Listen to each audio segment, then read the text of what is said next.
Hey Zizam! So, right now, magpapahay ko nose slip ako sa Morph Aesthetics. Dito tayo ngayon sa branch nila sa QC. First time ko magpapatreatment dito. And lahat naman ng info or questions sasagutin ko sa vlog na to. So, ayun. I'm so excited na medyo kinakabahan. Wala na tong bawian. Game na to. So, ayun yung before.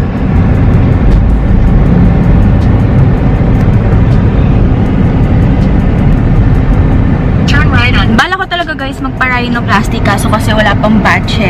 Wala siyang bridge. So, dito nila lalagyan yan later. Gawa ko naman to ng TikTok din, if ever. So, let's go. So, dito located yung Morph guys. Il Terrazo.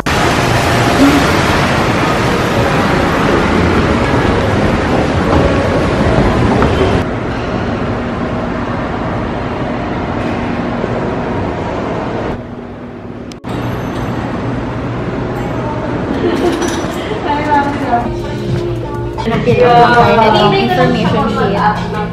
Tapos, wait lang tayo dito for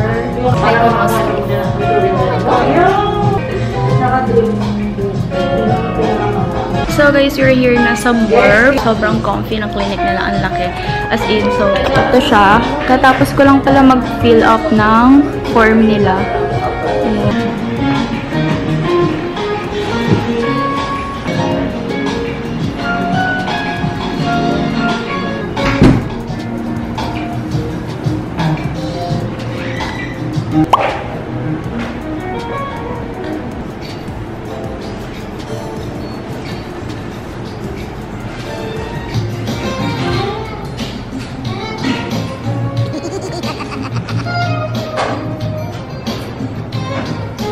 Yung labi na dumahirapan yung salita.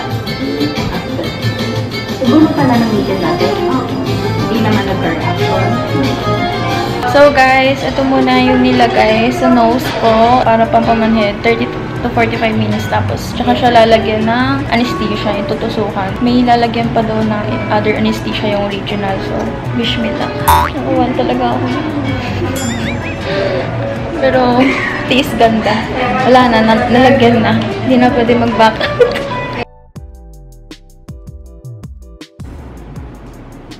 One week, mamamaga talaga dito sa bridge area, around the eyes, then dito sa may veilers.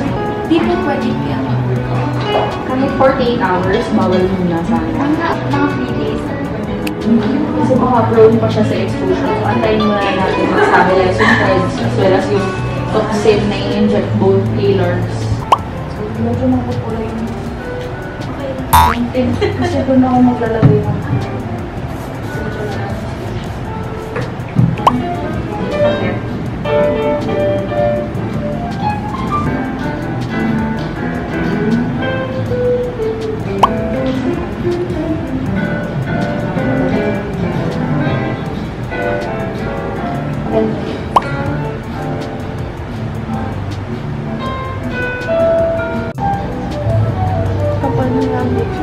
kapal na. Okay. Okay.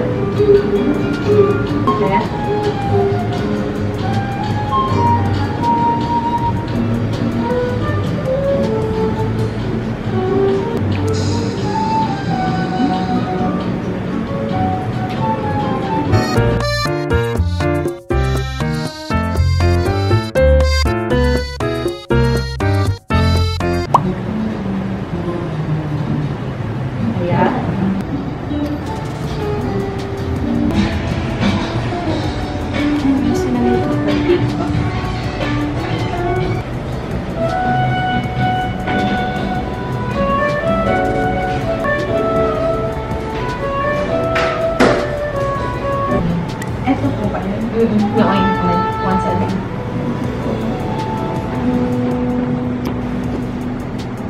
Ayun po si Doc yung ano po may Si Doc Rachel po. Thank you so much po, Doc. Hey guys, so ito na yung result. So 5 threads lang yung inano ko dito. Kasi sabi din ni Doc, recommend niya na 5 threads lang. Kasi pag magdadagdag pa siya, baka maging masculine na yung itsura ko. So, ang gusto ko lang din talaga is ma-lift and magkaroon ng nose bridge. Yung parang nag-contour lang ako, ganun.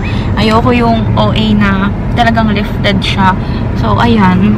And satisfied naman ako. Thank you so much, Morph Aesthetic. Di ba ako masyadong mapagsalita ngayon kasi sobrang one head na dito ko area pa. O, etong vlog na to, mapapanood nyo na okay na yung aking nose. Hanggat maging okay siya. So, I recommend guys, if ever nagbabala kayo magpa-high ko nose lift, dun kayo sa mga expert and professional kasi yung sa Morph is talaga siya, cosmetic surgery and doctor na talaga. Satisfied ba yan? Ayaw niyang tumingin habang binvlog ako. Di ko alam kung maayos yung dito clips. Pero pag inedit ko, makikita niyo naman kung okay yung ginawa niya. So, hey guys, so this is day 1. Sobra yung pag-swell niya. Dito yung super magapa. Gamutin ko lang. Lalagyan ko siya ng betadine, tsaka yung antibacterial cream. Yan, kailangan niyo lang siya lagyan ng ganyan. This is the cream. Yan, unti-unti. Hey guys, so this is day 2 of our Hyco nose slip. So, ito na yung update and medyo magapa rin siya. Yan, kakalagay ko lang ng betadine at saka nung antibacterial. So, ayan. While healing, inuman tayo ng coco. Hey guys, so hindi ako sa inyo naka-update kahapon. Day 3 ata, no? And ayun, day 4 na ngayon and ito na yung update. As you can see, meron siyang yellow dito sa may taas kasi nagpapasa siya. And nakikita ko na medyo nag-lift na yung dito. Massage ko lang siya ng ganyan. And minsan talaga, hindi maiwasan. Natatamaan ko pa rin. Nakakalimutan ko. And ito yung ginagamit ko na yellow para mawala yung swell. Tapos, di ko na pala nilalagyan ng betadine. Siguro after 3 years to 4 years. 3 years to 2 years. Depende. Magpaparhino tayo. Bala ko talaga magparhino, kaso hindi pa talaga siya yung priority and budget right now.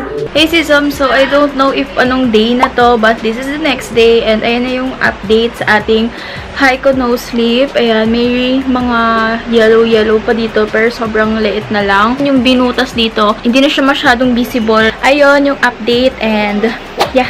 Hey guys, so this is me and this is a quick update about my Hyco nose vlog. So sorry if ngayon lang ako na-upload or ngayon ko lang na-upload yung video about my Hyco nose vlog and I know a lot of you are asking and kung ano na yung update, ganyan. It's been a month since nagpa-Hyco nose ako. I will answer all of your questions na lang here sa vlog na to. First is how much yung paggawa. Sponsored siya ng Morph. You know naman guys na I am a Morph baby na since 2019 and why not to try something new. So, trinay ko yung kanilang Hyco nose lift. Actually guys, dapat last year pa siya pero nagdadalawang isip ako. I think this is a sign na this year na magpagawa ako. If you guys are interested na magpagawa ng Hyco nose lift or threads, ganyan, it costs 8,999 pesos. Free Alar Talk. Just say my name, Mika Trillies, or show my TikTok, ganyan, kung paano ninyo nakita yung Hyco nose lift and you will get a free drift. So, next is saan? Nagpagawa ako sa Quezon City branch nila but they have 3 branches pa which is Malolos, Marilao, and San Jose del Monte, Bulacan. So, if ever guys you are near sa mga branches na yon, you can go there and ask for an appointment or you can call them para magpabook kayo. Ano yung side effects? As of now guys, wala akong nakikitang side effects or something sa face ko, sa nose ko. Wala namang nangyaring hindi ko ina-expect or nagsisi ako kasi okay naman siya and wala akong naramdamang anything masakit after. And then next is, pwede ba magpa-rhino after? Yes guys, yes, pwede kayo magpa-rhino after. If ever you don't have a budget and gusto nyo lang matry talaga muna or makita kung babagay ba sa inyo yung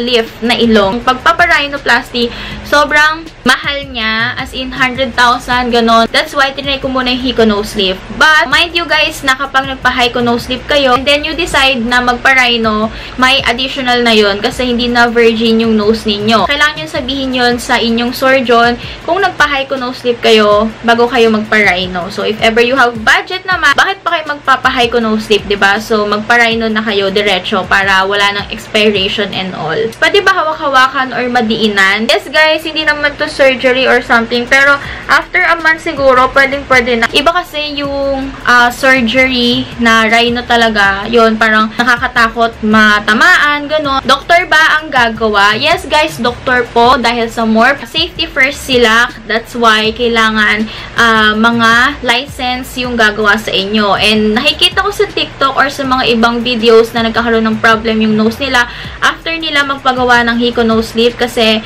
yung iba nagpapagawa sa parang hindi naman license, ganon, or sobrang mura nung pinagpagawaan nila or hindi talaga gumagawa yung naggawa sa kanila. Aftercare healing, so ako lang guys, wala naman akong ginawa something, nag-yellow lang ako, tapos may pinahid lang ako na antibacterial ointment, tapos mga 2 days lang ako nagpapahid ng betadine. Wala naman sinabing strict na pagkain or bawal sa malansa, ganyan. And then next is, may iniinom ba na gamot? Ayun yung in-expect ko guys na may bibigay sa akin si doc na gamot, pero wala naman siya binigay. Antibacterial cream lang. And how many threads? Yung akin guys is 5 threads. So yung 5 threads cost 8,999.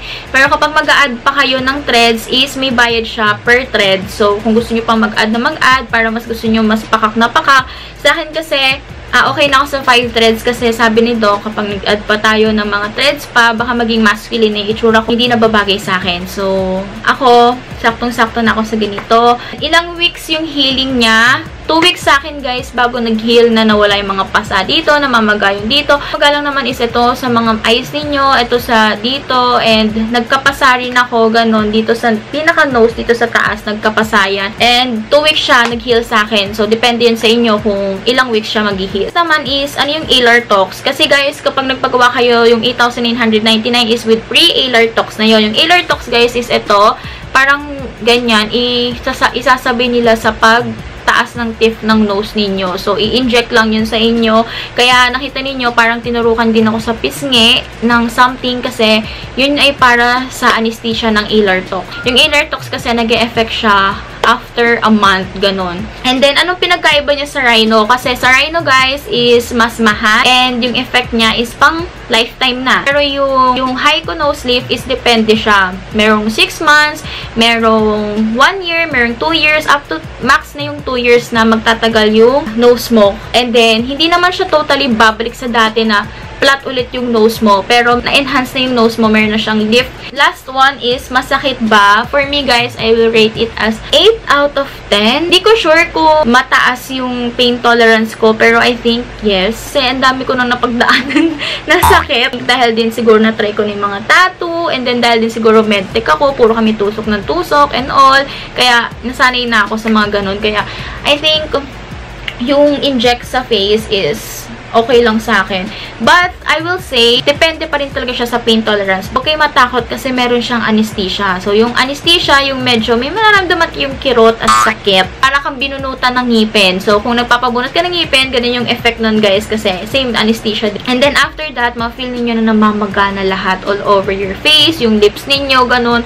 Tapos, yung dito, wala na kayo mararamdaman kasi magana siya. May naming cream pa na ilalagay, diba? So, talagang manhid na siya. At some point, na mararamdaman nyo pa rin yung pagtusok, but minimal na lang.